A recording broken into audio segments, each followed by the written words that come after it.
राज पोखरिया पोखरिया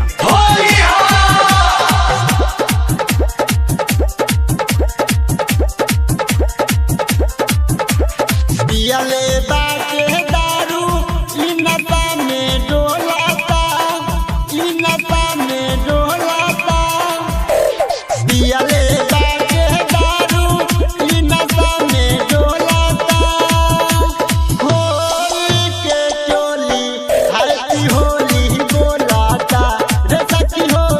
होली के चोली हैप्पी होली बोलाता।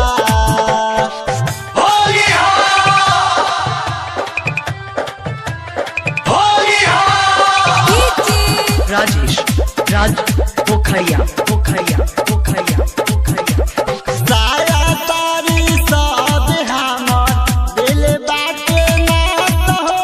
होली में देवर साला उता भइल बादामास हो।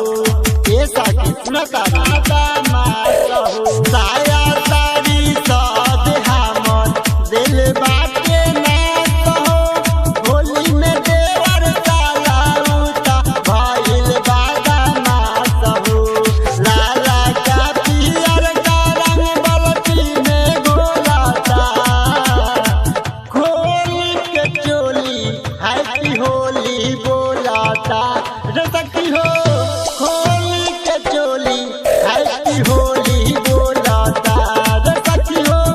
खोल के चोली हैप्पी होली बोलाता।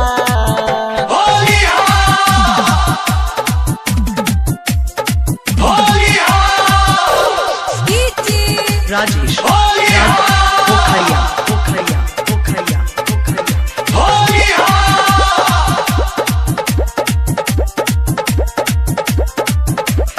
मुना मादा होती देवर लागे नाही छोरी। ढोरी के ओरी से बाहर देता मोरी।